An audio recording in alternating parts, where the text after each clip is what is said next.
काका, हुआ है शहर, ले आए खाद बीज।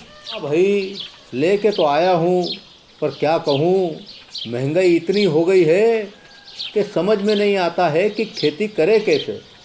फसल भी अच्छी नहीं होती है, ये दवाइयाँ नहीं डालूँ तो कर्जा करके लाओ, कैसे भी लाओ, लाना तो पड़ेगा ही। और ये दवाई की दुकान का कर्जा तो ख़त्म होने का नाम नहीं लेता। लाना तो मुझे भी है, पर सब कुछ इतना महंगा है, कहाँ से लाऊं, किससे खरीदूं, किसके पास सही दामों में मिलेगा और क्वालिटी उत्पाद भी मिलेगा या नहीं। अपनी फसलों की सही दवाओं के लिए दूर दूर तक शहरों में जाना और दवाओं को लाना पड़ता है। फसलों के लिए दवाएं सही है या नहीं, ये जानकारी भी नहीं होती। फसलों की कटाई पर सही दाम मिलेंगे या नहीं, इन तमाम मुश्किलों से दूर होने के लिए आइए खेती बाड़ी केंद्र। खेती बाड़ी केंद्र एक ऑनलाइन सेवा केंद्र है जिससे आप अपने मोबाइल के द्वारा जुड़ सकते हैं, जहां आपको अपनी खेती के लिए सही प्रकार की दवाएं मिलेगी, वो भी होलसेल मूल्य पर। वो सभी दवाएं सीधा निर्माता से लेकर आप तक पहुंचाते हैं, यानी कि बीच में होने वाले सारे खर्च की बचत आपकी जेब में। साथ ही साथ दवाओं को लाने और ले जाने की झंझट से भी छुटकारा। अपनी मुश्किलों को दूर करने के लिए आप खेती बाड़ी केंद्र पर एक मिस कॉल करें। खेती बाड़ी केंद्र का किसान मित्र आपसे तुरंत संपर्क करेगा और आपको सभी जरूरी जानकारी देगा। खेती बाड़ी केंद्र की फ्रेंचाइजी लेकर खेती बाड़ी मित्र बनिए और किसानों की सेवा कर देश की तरक्की में भागीदार बने। आज ही संपर्क करें नीचे दिए गए नंबर पर और खेती बाड़ी केंद्र से जुड़े। ये है खेती बाड़ी केंद्र ऐप। अच्छा, किसानों की सरदारी, उन्नत खेती बाड़ी। खेती बाड़ी केंद्र, देश के अन्नदाता की दुकान।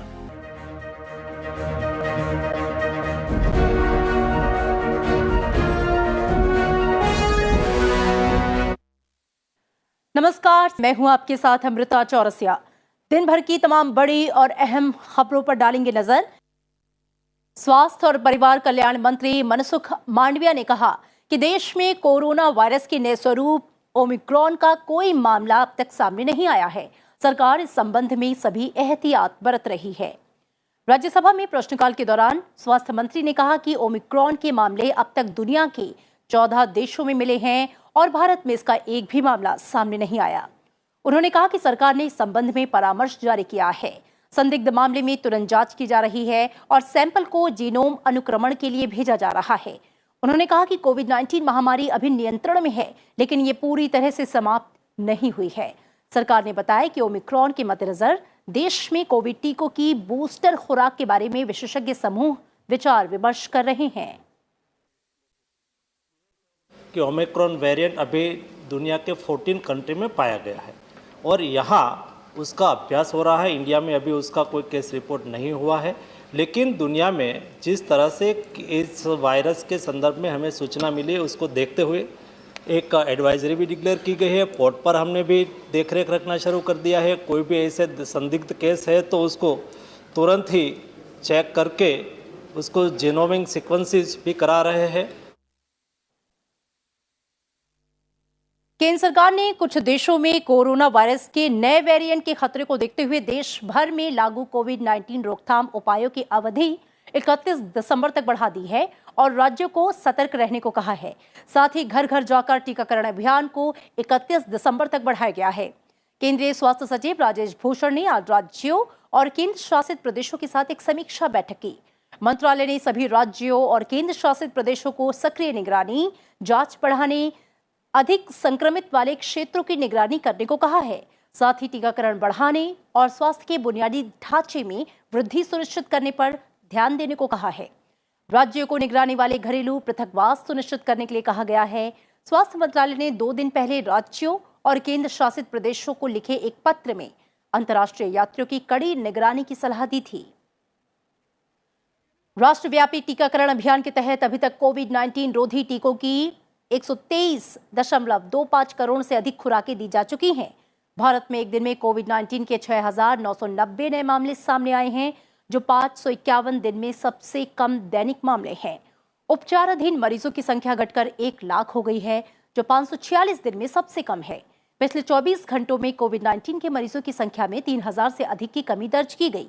कोविड रिकवरी रेट 98.35% है, जो मार्च 2020 के बाद से सर्वाधिक है। वहीं उत्तर प्रदेश देश का पहला ऐसा राज्य बन गया है जहां पे 16 करोड़ से अधिक कोविड-19 रोधी टीके का सुरक्षा कवच प्रदान किया गया है।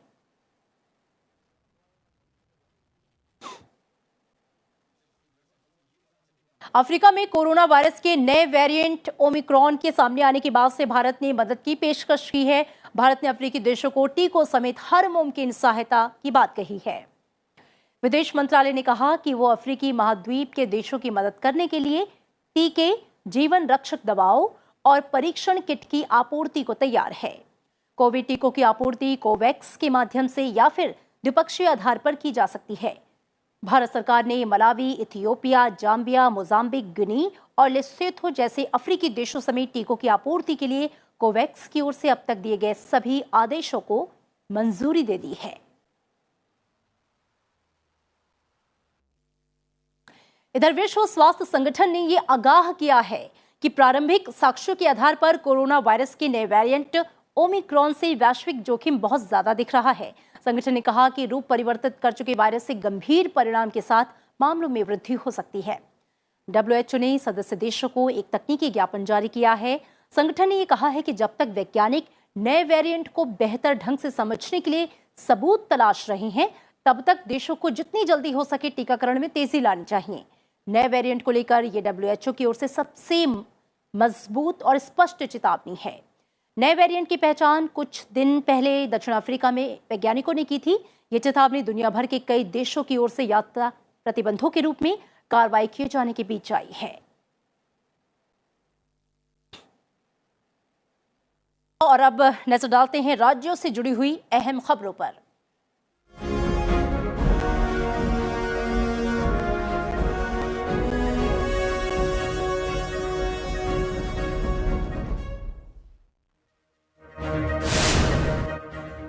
मिजोरम के मुख्यमंत्री जोरमथंगा ने आज प्रधानमंत्री नरेंद्र मोदी से मुलाकात की। इस दौरान दोनों नेताओं के बीच प्रदेश के हालात पर चर्चा हुई।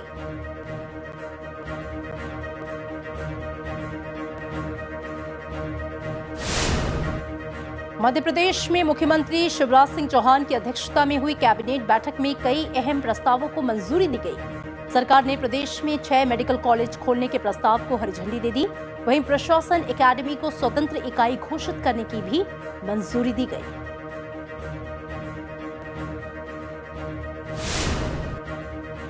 आंध्र प्रदेश के मुख्यमंत्री जगन मोहन रेड्डी ने ओमिक्रॉन के खतरे को देखते हुए प्रदेश में कोरोना टीकाकरण अभियान में तेजी लाने के निर्देश दिए हैं। कोविड स्थिति की समीक्षा करते हुए उन्होंने मास्क का उपयोग बढ़ाने के लिए अभियान शुरू करने की बात कही।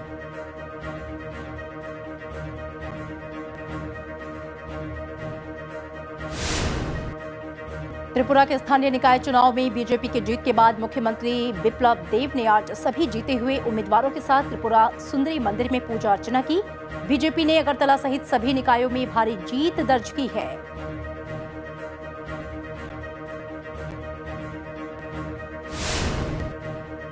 उत्तर प्रदेश में बीजेपी ने 2022 में होने वाले विधानसभा चुनाव को लेकर तैयारी शुरू कर दी है।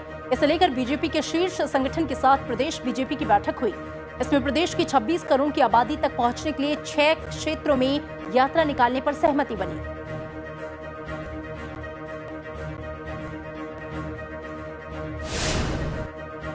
बिहार विधानसभा परिसर में शराब की बोतलें मिलने पर विधानसभा में जमकर हंगामा हुआ। मुख्यमंत्री नीतीश कुमार ने इसे मुख्य सचिव और डीजीपी को सख्त कार्रवाई के आदेश दिए हैं। उन्होंने कहा कि विधानसभा में इस तरह की चीजों को बर्दाश्त नहीं किया जा सकता।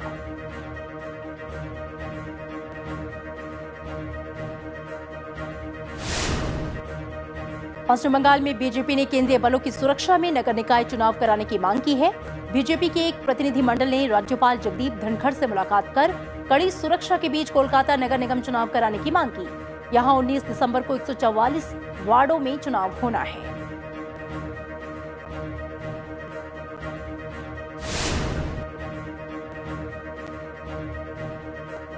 जम्मू कश्मीर के उपराज्यपाल मनोज सिन्हा ने कोलकाता में उद्योगपतियों की ओर से आयोजित एक कार्यक्रम में शिरकत की। उन्होंने उद्योगपतियों को कारोबार के लिए हर संभव मदद का भरोसा दिया।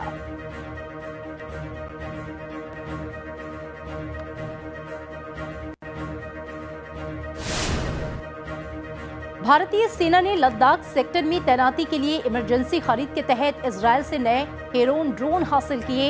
ये पहले मिले हेरोन ड्रोन्स के मुकाबले ज्यादा अच्छी तकनीकी वाले हैं। इससे और बेहतर तरीके से दुश्मन के विमान, आर्टिलरी और अन्य रडार को जाम किया जा सकेगा। साथ ही सर्विलांस भी बेहतर होगा।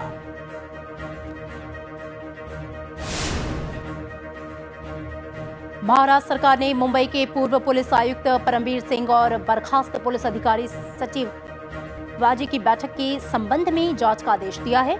दोनों की बैठक तब हुई थी जब परमबीर सिंह सोमवार को एक जांच आयोग के सामने पेश हुए। दोनों जबरन वसूली के मामले में सह आरोपी हैं।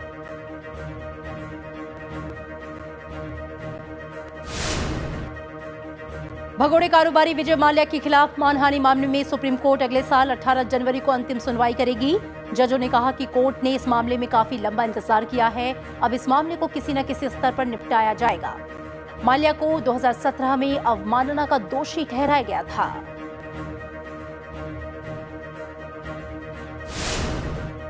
ओमिक्रॉन को लेकर उत्तर प्रदेश सरकार की सतर्कता के बीच मथुरा में 8 विदेशी नागरिक कोरोना वायरस संक्रमण की चपेट में हैं। मथुरा में ऑस्ट्रिया, स्पेन और स्विट्जरलैंड से 15 विदेशी पर्यटक वृंदावन भ्रमण पर आए थे। इन सभी में अभी तक नए वेरिएंट की पुष्टि नहीं हुई है। सभी को होम आइसोलेशन में रखा गया है।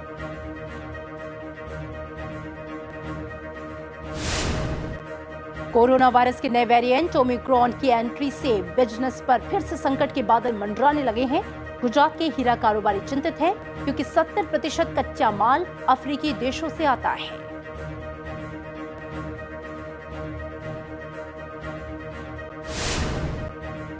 मध्य प्रदेश में पहली से 5वीं कक्षा तक के स्कूल 100% क्षमता के साथ खुल गए हैं। पहले दिन माता पिता की सहमति के साथ बच्चे क्लास में पहुंचे। हालांकि पेरेंट्स बच्चों की सुरक्षा को लेकर चिंतित हैं।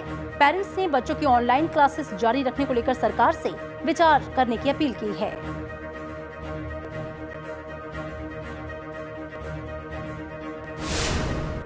चेन्नई समेत तमिलनाडु के कई जिलों में बारिश से हाल बेहाल है। बारिश से चेन्नई की त्रिची से जोड़ने वाला हाईवे भी पानी में डूब गया। कई इलाकों में जलभराव के बाद लोगों को राहत शिविर में भेजा गया। हालात को देखते हुए प्रशासन ने बाढ़ प्रभावित जिलों में शिक्षण संस्थानों में छुट्टी की घोषणा की है।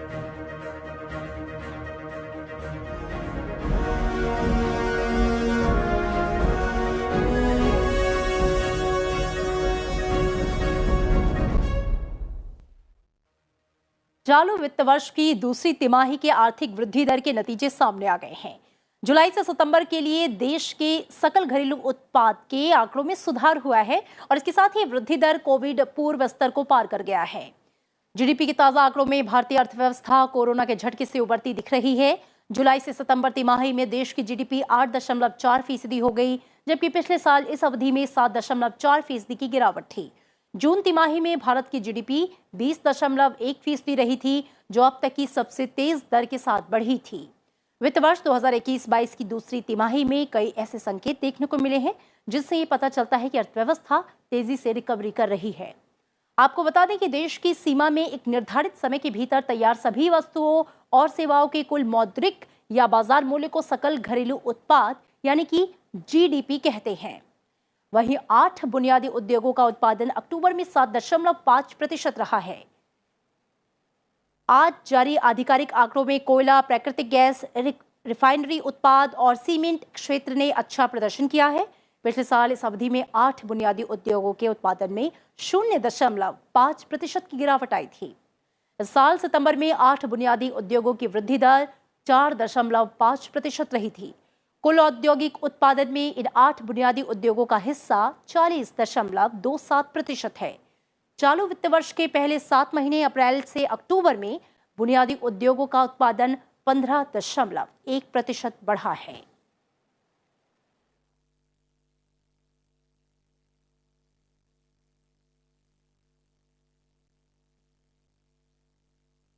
दक्षिण राज्यों में बारिश से जनजीवन अस्त व्यस्त है। आंध्र प्रदेश, तमिलनाडु, केरल, कर्नाटक समेत अन्य राज्यों में लगातार बारिश से बुरा हाल है।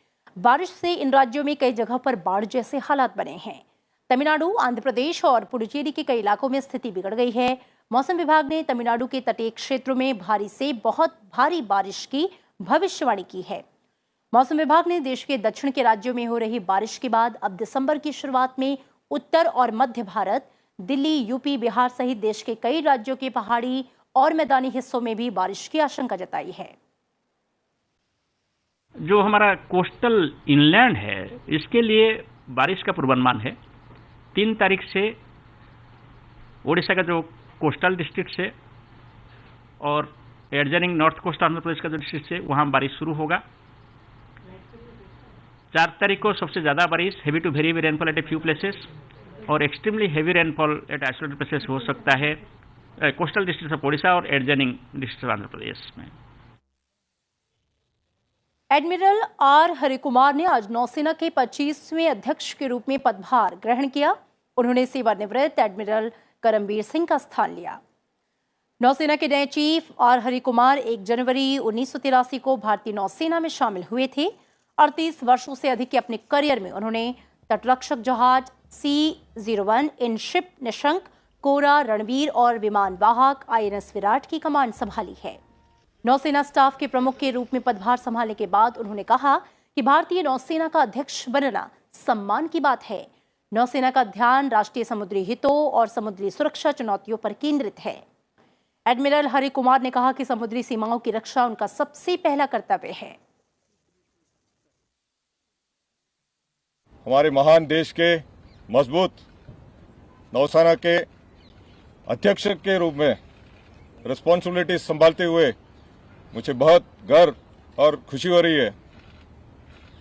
भारतीय नौसेना का फोकस हमारे नेशनल मैरीटाइम इंटरेस्ट और मैरीटाइम सिक्योरिटी चैलेंजेस पर है और इसके लिए हम अपना पूरा ताकत लगाएंगे। गुरुद्वारा श्री दरबार साहिब करतारपुर में पाकिस्तानी मॉडल की ओर से बिना सिर ढके फोटो की घटना पर भारत ने कड़ा विरोध दर्ज कराया है। विदेश मंत्रालय ने कहा कि इस घटना ने भारत और दुनिया भर में सिख समुदाय की भावनाओं को बहुत आहत किया है। पाकिस्तान में अल्पसंख्यकों के धार्मिक पूजा स्थलों के अपमान और अनादर की ऐसी घटनाएं इन समुदायों की आस्था के प्रति सम्मान की कमी को उजागर करती हैं। विदेश मंत्रालय के प्रवक्ता ने कहा कि हम उम्मीद करते हैं कि पाकिस्तानी अधिकारी इस मामले की ईमानदारी से जांच करेंगे और इसमें शामिल लोगों के खिलाफ कार्रवाई करेंगे।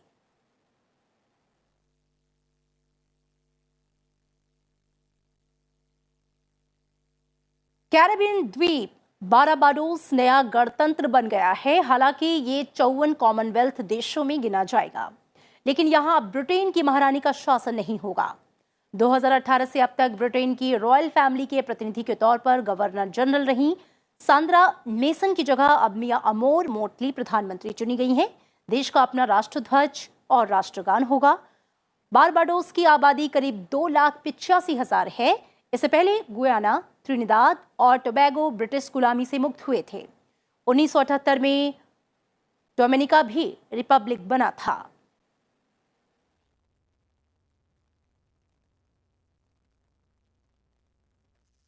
और भारतीय मूल के पराग अग्रवाल ट्विटर के मुख्य कार्यकारी अधिकारी बन गए हैं। ट्विटर के सह संस्थापक जैक डॉर्सी के इस्तीफे के बाद पराग अग्रवाल CEO बने। इसके साथ ही सूचना प्रौद्योगिकी विशेषज्ञ पराग अग्रवाल दुनिया की शीर्ष प्रौद्योगिकी कंपनियों के प्रमुख का पद संभालने वाले भारतीय मूल के सुंदर पिचाई और सत्या नडेला की सूची में शामिल हो गए हैं।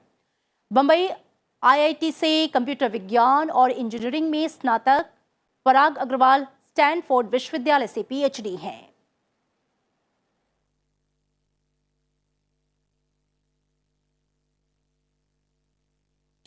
और इन दिनों वाराणसी की घाटों की खूबसूरती देखते ही बन रही है। साइबेरियन पक्षियों के आने से घाट की खूबसूरती बढ़ गई है। चलते चलते ही हम आपको छोड़ जाते हैं वाराणसी घाट की तस्वीरों के साथ। मुझे दीजिए इजाजत। नमस्कार।